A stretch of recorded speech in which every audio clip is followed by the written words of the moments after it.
That opening was pointless. What's up guys, Tyler here, and as you guys have probably seen, I didn't make a What I Loved in July, and basically my only reason is I really didn't do that much this past month in terms of like media that I consumed. But, and I'm probably not going to make one for August either, but I still wanted to talk about some movies I watched, because compared to What I Loved in June, I actually did watch a few movies that are pretty good, that I wanted to talk about in a video like this. And yeah, so I kind of just wanted to call this a film roundup, talk about 4 films I recently watched, and these are very well-known films, so I don't think these are, people aren't going to consider these indie or anything they've never watched.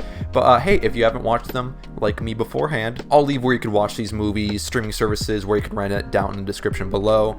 Anyways, let's just get right into it.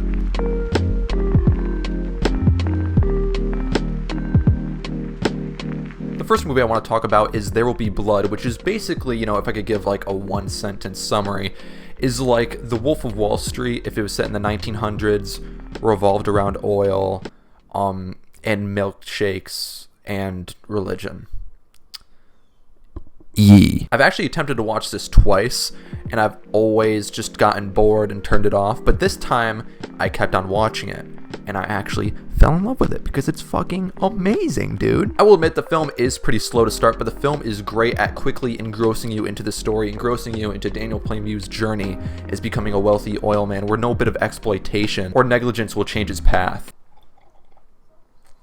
I love Paul Thomas Anderson as a writer and as a director because he's so great at kind of taking these fictional worlds and just like cramming everything in a 2 to 3 hour time span, but like in a good way, to where like you feel completely immersed in this world, and this film is obviously no exception. Even though Daniel is the protagonist and you do follow him throughout most of the film, you see everything. When it comes to his employees, the people whose town has just been infiltrated by Daniel's oil rigs, his son witnessing and struggling with his father's abusive lifestyle, and of course Eli Sunday and the power clash he has with Daniel. And you also feel everything, whether it comes to long shots with loud piano and awkward guitar twings, really dark shots that beautifully and terrifyingly show Daniel's success and destruction through the waterfalls of oil sprouting from his rigs, and close-ups which show the volatility of Daniel at any given moment. Never have I seen a film where you feel high off its storytelling, its world, and oddly enough, its fourth wall breaking yet radio silent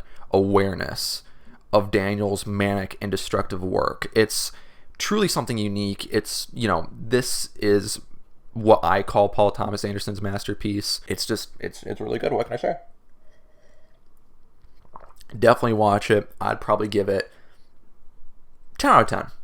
I'd at least like a 9.5 at the very least, actually. Next up, another Paul Thomas Anderson classic, Boogie Nights. I watched this film right after There Will Be Blood because I just wanted that Paul Thomas Anderson binge, man. And to be honest, I could definitely write this movie off as just There Will Be Blood, but set in the 70s and having its film elements deeply engrossed in the 70s, but that's just not fair to it. It's not that easy. Boogie Nights is an incredibly interesting and unique concept for a movie, especially when it came out in 1997. I mean, come on, a movie about a teenager becoming a porn star in the 70s and watching the highs and lows of his lifestyle, that's a pretty easy sell to me. And this is kind of odd to say and to bring up, but this film kind of feels a lot like Full Metal Jacket to me, where the director behind it feels so blended into the subject matter to the point where you can't even tell if there's direction behind it. It's like the characters are the ones making the story, and even though that sounds like a critique, it's actually not at all. It actually makes the film incredibly immersive, going from the lows where Eddie is scrubbing dishes at a dance club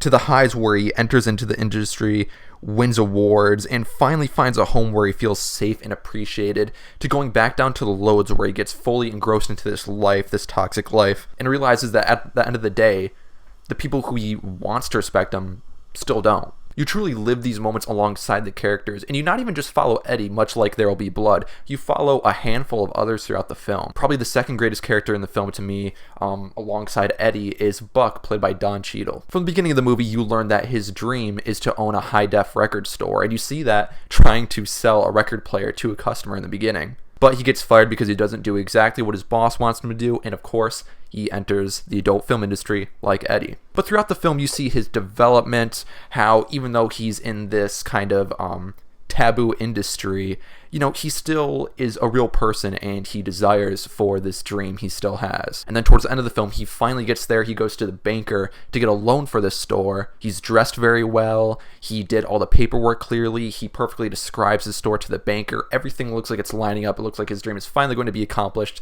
But then the banker tells him that the bank does not support pornography because obviously previously he was in pornography. And just that heartbreaking moment, because again, you live alongside him for the whole movie, and Don Cheadle's excellent performance here, and of course throughout the whole movie, it really just sums up the film perfectly in that even though you may find success and safety and respect in a particular field, unfortunately society is the one who chooses if you're accepted at the end of the day. So is it truly worth it to try and persevere, even knowing that you'll be stopped every stretch of the way, or do you just go back to your previous safe spot?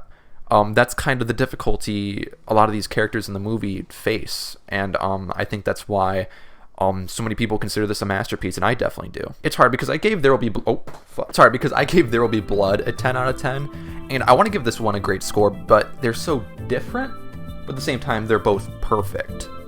So I don't know what the problem is. 10 out of 10. I don't know why I even just said that. Next up is Alien. Yeah, we're really switching it up here. I've realized that I'm really not that big of a fan of horror movies, at least like the popular slasher ones. I've realized my favorite subgenre is psychological horror, thanks to films like Hereditary, Midsommar, The Shining, and The Blair Witch Project. And of course, now, Alien. I don't even know where to start with this one. I mean, I have a script, but I still don't even know where to start. Well, this film came out a little bit ago, and maybe its concept is a little dated. It certainly doesn't feel that way. Alien is just superb. Alien definitely still lives up with its terrifying fixation on the deep, never-ending, and unknowingness of space. Most of the film's soundtrack is just ambient sounds, silence, or harrowing violin strings and synths that leave the characters and you in despair. Watching the crew land on this planet like ants going into an ant trap. Watching them trying to clean the acid blood from the parasite that's leeching off one of their fellow crewmates. And watching Ripley barely scraping by while trying to outsmart the perfect specimen. All these things leave you helpless and makes you really wonder. On Earth, where we are the dominant species, what other creatures are living just unbeknownst to us? And then when we finally meet them, will we even know? What will we even do? The cast is great and fully immerse themselves into playing just humans, just characters who in the beginning had all the confidence in the world to then just coping because they're almost definitely going to die, but trying to save their dignity by wanting to fight and kill this thing. And on kind of a separate side note, this film is super popular. A lot of the plot points were spoiled, but I actually wasn't spoiled on one twist that occurred that actually shocked me. Obviously, I'm not going to spoil it here because I want you guys to watch the film. But yeah, of course, it's Alien. Again, you've probably watched this, but if you haven't, please do. I wish I watched this sooner. Definitely give it a 9 out of 10. I'm very generous today, as you can probably tell. But these are great. These are really good films. Again, you've probably watched these. If anything, I'm going to be the loser who's just talking about these, acting like I found a pot of gold or something. And then finally, No Country for Old Men. I've really been wanting to watch this movie for the longest time. We've all seen the gas station scene, this highway scene. But at the same time, I didn't realize how kind of small these scenes actually were in terms of the whole film. And, at the same time, they're not, but they are. Just let me explain. Based off what I said about Alien, you could probably tell that I really like art that kind of explores the unexplored. And No Country for Old Men definitely does introduce us to a character that is unexplored, that isn't phased by societal norms and logical thinking. He definitely is unexplained. But instead of totally diving into his character, which, in a way the film kind of does, but the film actually looks in how that affects regular people in really introspective, amazing, but in terrifying ways as well. Josh Brolin, Tommy Lee Jones, Woody Harrelson, Kelly MacDonald, and of course, Javier Bardem. Amazing performances all around, and especially Bardem, who creates an amazing character who we sort of understand throughout the movie in a twisted way, but there's that one sliver of him that we just don't understand. And seeing how Brolin, Jones, Harrelson, and MacDonald kind of react to that random aspect of him, that uncertainty. It's absolutely fascinating, riveting, but also just saddening and scary. And even though this film came out in 2007, this film still definitely hits today with the world feeling like situations can occur that just completely override our traditional senses of thinking and logic. This film expertly casts a light on the coping, the anxiety, and the reluctant acceptance and kind of defeat in knowing that sometimes you can't reverse the unreversible in life. And I think this film is just fantastic for that, and I absolutely loved it. 9.5.